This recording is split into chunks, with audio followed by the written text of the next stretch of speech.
Magandang buhay! Ngayong araw, pag-aaralan natin sa Filipino, Day 2, Week 2, ang diptongo, salitang magkakatugma, tiyak at di tiyak na ngalan. Natatandaan niyo pa ba ang kwento natin kahapon? Babalikan natin muli ang kwento. Ang buhay sa probinsya. Sa isang maliit na bayan ng Carmen sa Cebu, masayang naninirahan ang magkakapatid na sina Carlos, Felicia, Juan, Nina at Quintin. Gawa sa kahoy at kawayan ang kanilang bahay sa gitna ng malawak na bukirin. Tuwing umaga, tulong-tulong sila sa paghahanda ng kanilang almusal bago gumawa ng kani-kaniyang gawain. Pinakakain ni Carlos ang kanilang mga alagang hayop tulad ng manok at baka. Nag-iigib ng tubig si Juan. Nagwawali sa bakuran si Nina. Patungo naman sa palengke si Felicia. "Quintin, ano ang ginagawa mo riyan?" tanong ni Felicia.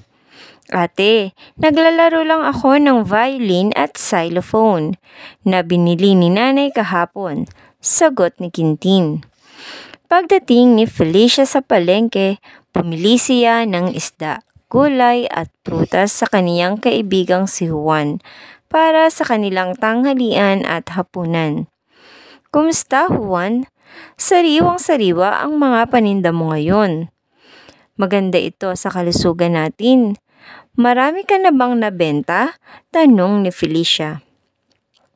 "Oo, Felicia, marami kasi kaming napitas kahapon sa aming hardin," sagot ni Juan.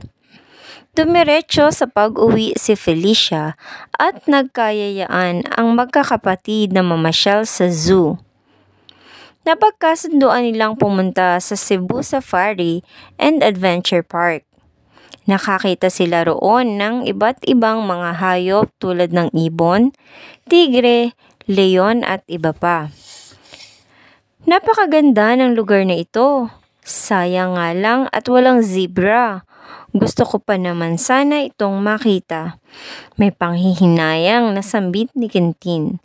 Tuwang-tuwa pa rin ang magkakapatid habang patuloy na namasyal sa zoo. Mula sa kwento, ano-anong mga salita ang nagsisimula sa letrang Q, V, X at Z? Magaling! Ang salitang Quintin, zebra, violin at xylophone.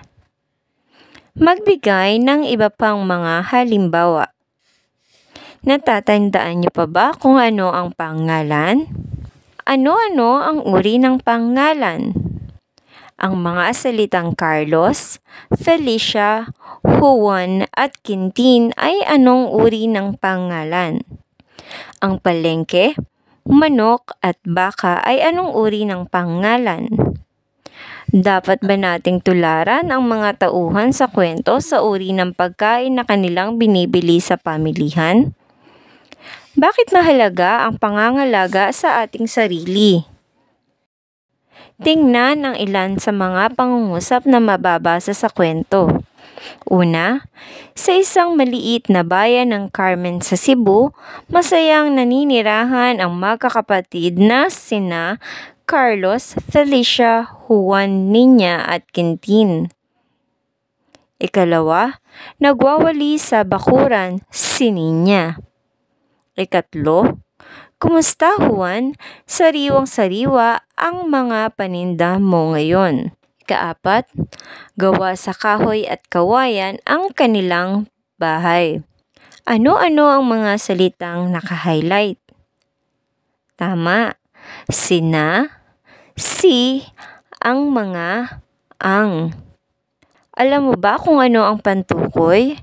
Ang pantukoy ay ang katagang ginagamit sa pagpapakilala sa pangalan. Ang halimbawa nito ay si, sina, ni, nina, kay, kina, ang mga. Halimbawa, si Si Quintin ay bunso sa magkakapatid. Sina Quintin at Felicia ay magkapatid. Ang prutas ay maganda sa ating kalusugan. Ang mga prutas at gulay ay masustansya. Kailan ginagamitan ng pantukoy na si at sina? Ginagamit natin ang pantukoy na si kung isang tao lamang ang tinutukoy. At sina kung ang tinutukoy natin ay dalawa o higit pang mga tao.